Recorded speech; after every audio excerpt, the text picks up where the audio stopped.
Hello, what's up mga tol? Babiyahe na nga na naman tayo mula Antipolo. Pauwi na naman tayo ng Isabela ngayong araw. At umalis nga ako dito sa Antipolo mga tol nang magtatanghali. Kaya tara, samahan niyo ako sa biyahe mga tol.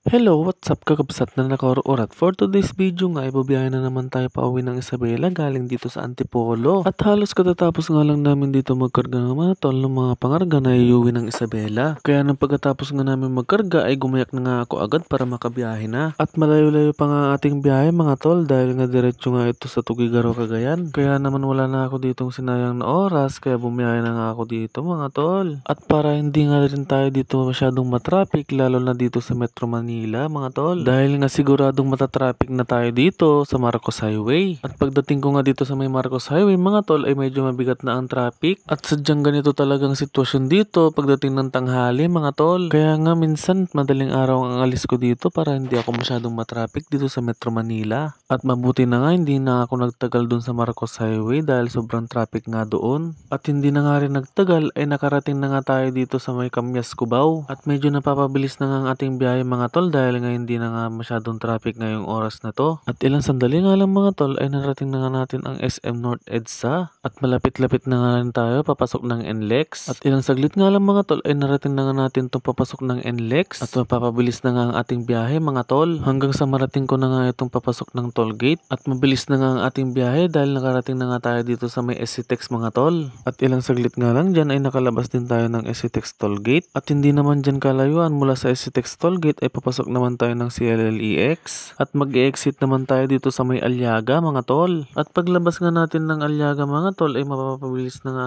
ating biyahe dahil nga nakarating na agad tayo dito sa may Quezon. At mula Quezon nga ay nakarating na agad tayo dito sa may Santo Domingo papunta naman palabas ng Balok. At hindi naman na tayo masyadong na-traffic sa mga bayan-bayan. At halos mag-aalas 4 na nga dyan ng hapon mga tol nang narating naman natin ang Science City of Muñoz. At dito ngay magpapadiesel nga muna tayo dito sa may Fuel Star mga tol. At dito nga ang may murang diesel. At may mababait pang mga pump attendant gaya ni sir. At iniabot ko na nga ang susi para makargaan na nga tayo ng diesel mga tol. At dito nga rin sa Fuel Star mga tol ay makakakuha na nga rin kayo ng mga points kapag nagpakarga nga kayo dito ng diesel o kahit na gasolina. At hindi na nga rin dyan nagtagal mga tol ay natapos na ang kargahan ng diesel yung truck natin. At babayaran na nga rin natin ito agad. At aantayin na lang nga natin yung resibo at iniibot na nga rin agad ni ate. At pagkatapos ko nga magpa-diesel ay nagpatuloy na nga ako sa biyahe dahil nga magagabi na at paakyat pa tayo sa bundok. At hindi pa nga natin alam mga tol ang sitwasyon kung matatraffic na tayo dyan sa may Punkan, sa may Karanglan, Nueva Ecija. At hanggang dito na nga lang mga tol at dito ko na nga lang din tatapusin ang mga kaganapan for today's video. Mag-ingat tayong palagi sa mga biyahe natin mga tol. Drive safe always. Kahit hindi tayo pogi mga tol, takbong pogi lang. Salamat sa inyong panonood.